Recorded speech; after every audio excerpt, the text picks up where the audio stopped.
Good day and welcome to Sheikh Academy everyone. How are you all? I hope you all are doing very well.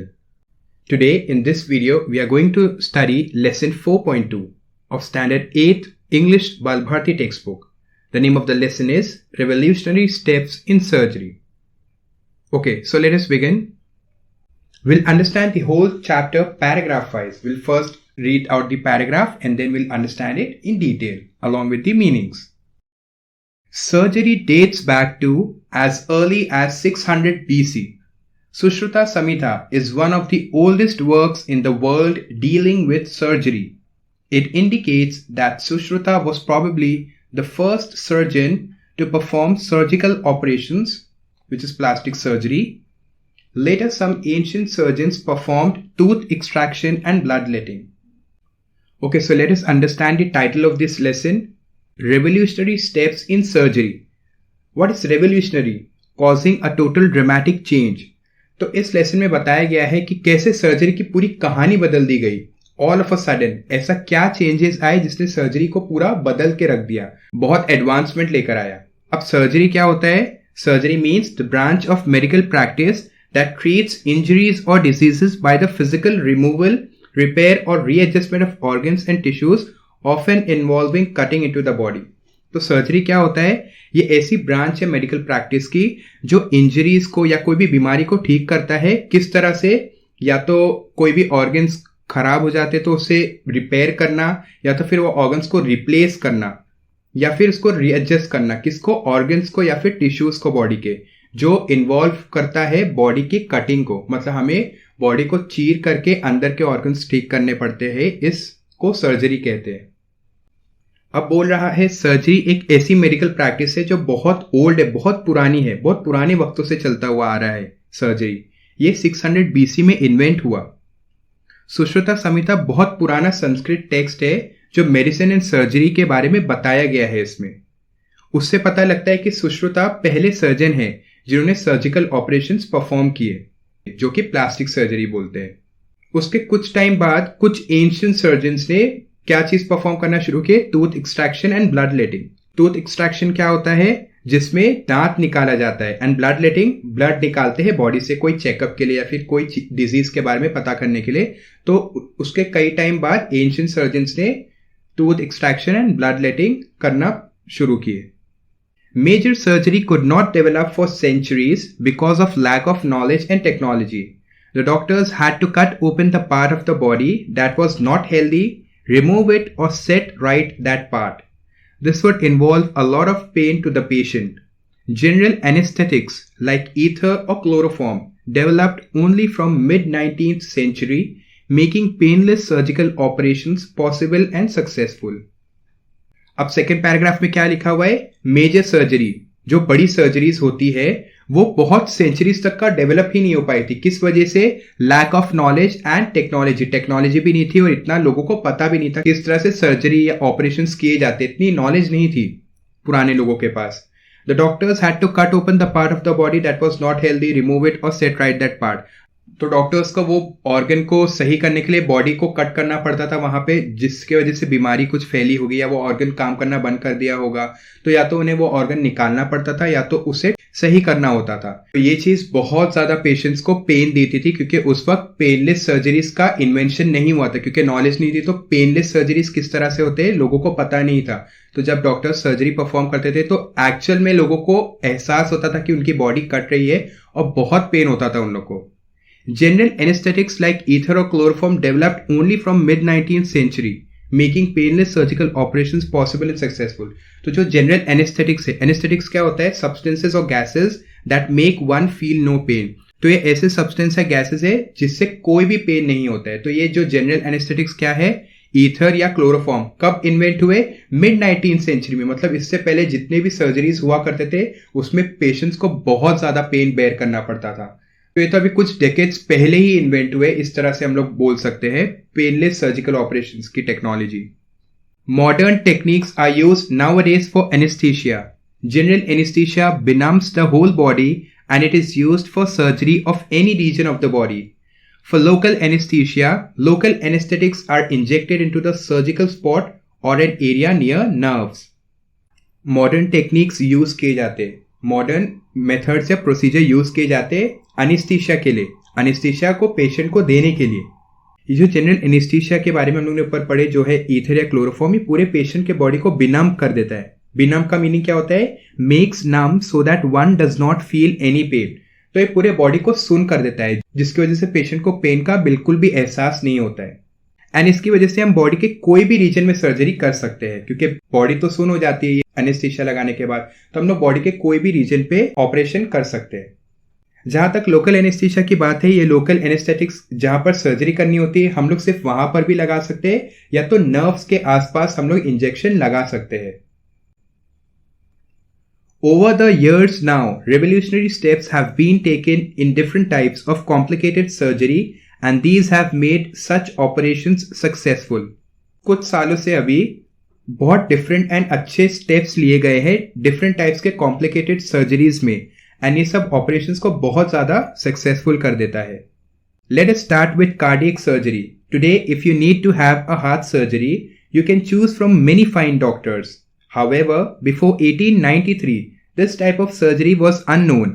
Doctors did not have modern medical tools and procedures essential for heart surgery. In those days, heart patients were treated with sedatives and they usually did not survive. Then in 1893, Daniel Hale Williams, a young African American surgeon, attempted a new medical technique in order to save a patient's life. Okay, तो चलो start करते हैं cardiac surgery से। Surgery के अलग अलग type से। तो फर्स्ट है कार्डियक सर्जरी। कार्डियक क्या होता है? Related to the heart.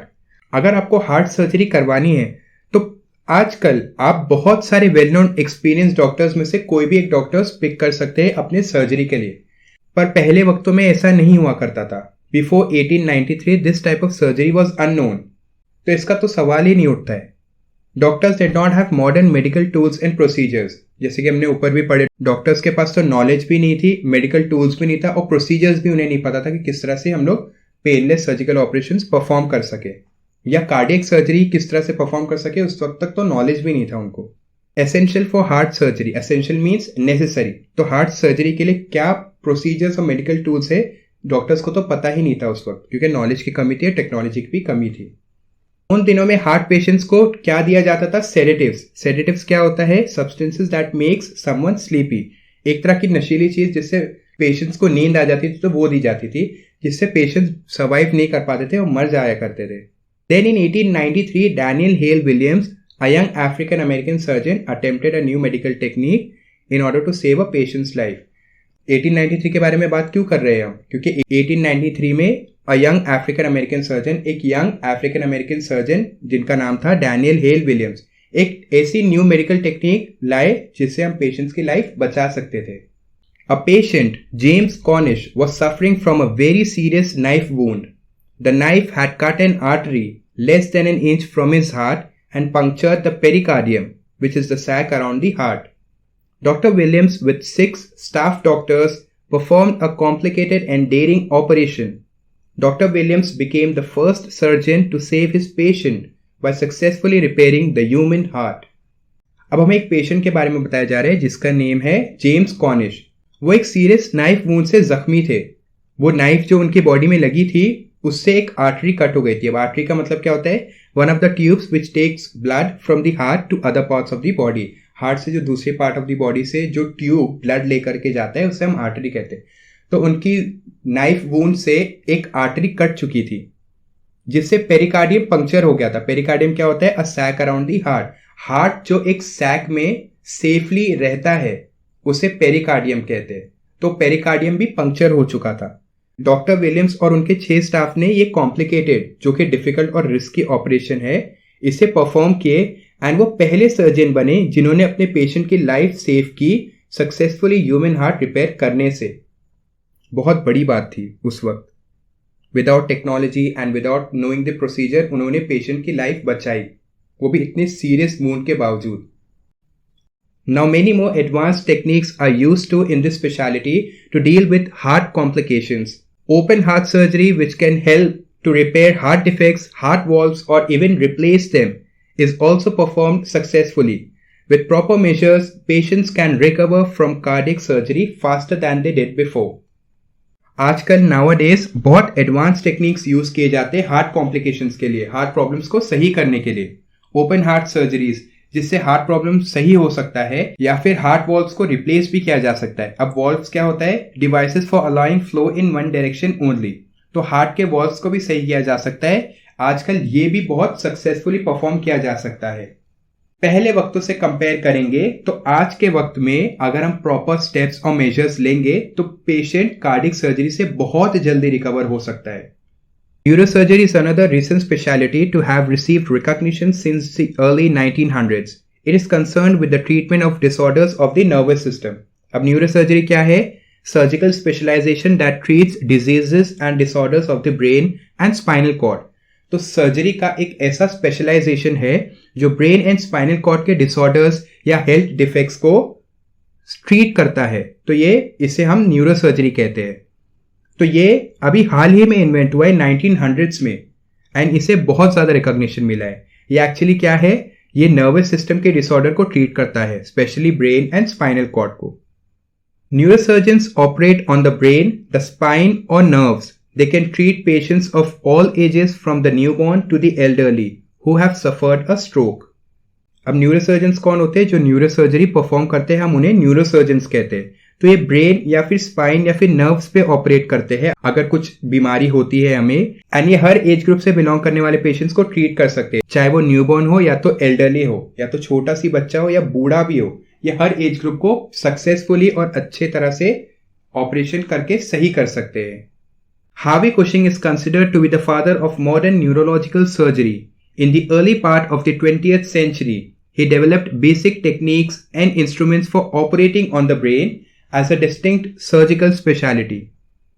Cushing dramatically reduced the mortality rate for neurosurgery from 90% to less than 10%.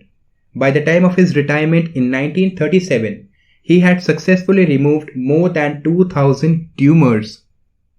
Harvey Cushing modern neurological surgery के फादर माने जाते हैं। उनका बर्थ ईयर है 1868 एंड 1939 में वो एक्सपायर हुए।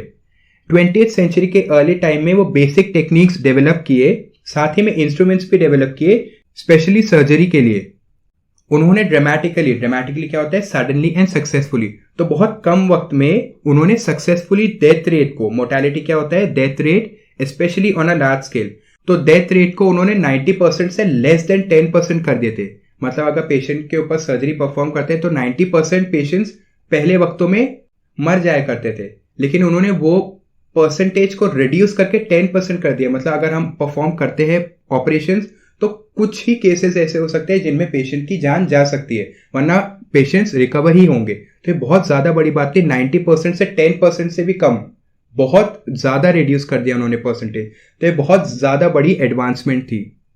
1937 में अपने रिटायरमेंट के वक्त उन्होंने 2000 से भी ज्यादा ट्यूमर्स निकाल चुके थे। अब ट्यूमर्स क्या होता है? एबनॉर्मल और एक्स्ट्रा ग्रोथ, जिसे हम अपने लोकल लैंग्वेज में हिंदी में गांठ कहते हैं, तो वो ट्यूमर्स होता है। तो उन्होंने 2000 से भी ज्यादा ट्यूमर्स निकाल चुके थे। 1937 की बात है। मतलब हार्वी कुशिंग ने कितना ज्यादा इन्वेंट किए हैं और कितना ज्यादा बड़ा काम किए न्यूरोलॉजिकल सर्जरी में, जिनके वजह से उन्हें फादर माना जाता है मॉडर्न न्यूरोलॉजिकल सर्जरी का। The main reason that mortality rates had been so high before was blood loss. Among Cushing's significant achievements are the methods he developed to stem this blood loss by inventing a clip called silver clip or Cushing clip. अब death rate का main reason क्या हुआ करता था पहले वक्तों में? Surgery के वक्त बहुत ज्यादा खून का बह जाना। तो सर कुशिंग ने क्या इन्वेंट किया? उन्होंने एक बहुत ज्यादा बड़ी चीज इन्वेंट की है जिससे ब्लड लॉस को रोका जा सकता है, कंट्रोल किया जा सकता है। उन्होंने एक क्लिप डेवलप की है जिसका नाम सिल्वर क्लिप है, या तो कुशिंग क्लिप बोलते हैं इसे। तो इसी की वजह से उन्होंने मोर्टेलिटी रेट को 90% से लेस देन 10% लेके आए, क्योंकि सबसे बड़ा रीजन क्या था? लोग अपनी जान गंवा देते थे क्योंकि ऑपरेशंस के वक्त बहुत ज्यादा ब्लड लॉस हो जाया करता था। तो उन्होंने एक क्लिप ऐसी इन्वेंट की जिससे ब्लड लॉस को रोका जा सकता था, जिसकी वजह से डेथ रेट बहुत ज्यादा कम हो गई और पेशेंट्स की जान अब बच रही है। Thus, neurosurgery is one of the most cutting edges in the world of surgery and medicine. इसलिए न्यूरोसर्जरी बहुत ज्यादा एडवांस एंड लेटेस्ट डेवलपमेंट माना जाता है सर्जरी एंड मेडिसिन की दुनिया में। Cutting edges means latest development, तो इस करके ही इसे बहुत ज्यादा एडवांस्ड माना जाता है। What is robotic surgery? Robotic surgery is a type of minimally invasive surgery. Minimally invasive means that instead of operating on patients through large incisions, use is made of miniaturized surgical instruments that fit through a series of quarter-inch incisions. When performing surgery with the Da Vinci, the world's most advanced surgical robot, these miniaturized instruments are mounted on 3 separate robotic arms, allowing the surgeon maximum range of motion and precision. The Da Vinci's 4th arm contains a magnified high-definition 3D camera that guides the surgeon during the procedure.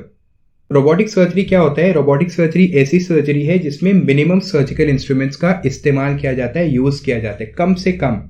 तो robotic surgery ऐसे type का surgery है जिसमें large incisions क्या होते हैं? Surgical cut made in skin और flash. तो हमें सर्जरी करने के लिए स्किन तो कट करनी पड़ती है, तभी हम अंदर के ऑर्गन्स को देख पाएंगे, जांच पाएंगे. तो सर्जरी के लिए लार्ज कट मारने के बजाय हम किस चीज का इस्तेमाल करते हैं? Miniaturised surgical instruments. मिनिएचराइज्ड क्या होता है? Made very small in size. तो बहुत ज्यादा छोटे साइज के सर्जिकल इंस्ट्रूमेंट्स का इस्तेमाल करते हैं that fit through a series of quarter inch incisions. तो ऐसे सर्जिकल इंस्ट्रूमेंट्स का इस्तेमाल करते हैं जो काफी स्मॉल हो, जिसकी वजह से हम पेशेंट्स पर सर्जरी के लिए स्मॉल सीरीज ऑफ कट करके हम सर्जरी परफॉर्म कर पाएंगे.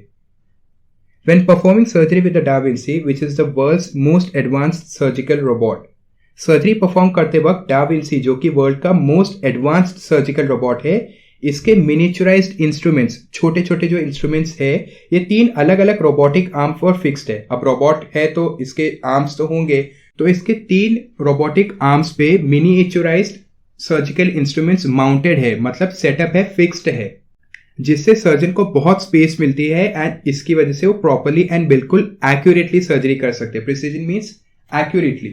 तो इसकी वजह से वो एक्यूरेटली परफॉर्म कर सकते हैं अपनी सर्जरी को. एंड डा विंसी रोबोट का जो 4th आर्म है उसमें हाई डेफिनेशन, बहुत ज्यादा क्लियर, मैग्नीफाइड मीन्स एनलार्ज्ड, बहुत ज्यादा क्लियर एनलार्ज्ड 3 डायमेंशनल कैमरा है जो सर्जन को प्रॉपर्ली गाइड करता है सर्जरी परफॉर्म करते वक्त. The surgeon controls these instruments and the camera from a console located in the operating room. Placing his fingers into the master controls, he is able to operate all 4 arms of the Da Vinci. While looking through a stereoscopic high-definition monitor, the robot literally places the surgeon inside the patient. This gives him a better, more detailed 3D view of the operating site than the surgeon's eye can provide. Every movement he makes with the master controls is replicated accurately by the robot. When necessary, the surgeon can even change the scale of the robot's movement.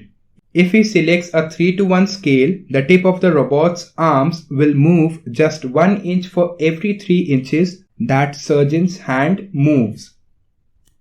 अब surgeon इस robot को किस तरह से control करते हैं, कैसे control करते हैं? तो वो इंस्ट्रूमेंट्स एंड कैमरा को कंसोल से कंट्रोल करते हैं. कंसोल क्या होता है? A combination of display, input devices and control mechanism use for controlling a robot. तो बेसिकली ये रोबोट का एक्चुअल सेटअप होता है. यहाँ पे उन्हें क्लियर इमेज दिखती है पेशेंट के अंदर के ऑर्गन्स की, जहां से वो परफॉर्म करते हैं अपनी सर्जरी को.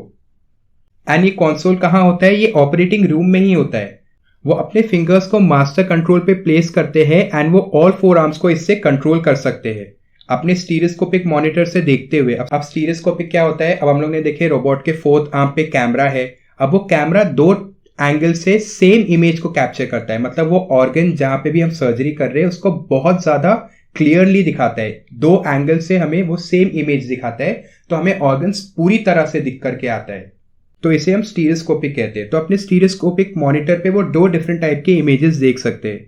तो इससे सर्जन को ऐसा लगता है मानो वो पेशेंट के अंदर ही जाकर के सर्जरी कर रहे हैं. उन्हें इतना ज्यादा क्लियर लगता है और उन्हें इतना ज्यादा क्लैरिटी अपनी खुद की आंखों से नहीं दिखता जितना ये रोबोट के मदद से दिख रहा है. तो मतलब ये बहुत ज्यादा हेल्पफुल है सर्जरी के लिए, राइट?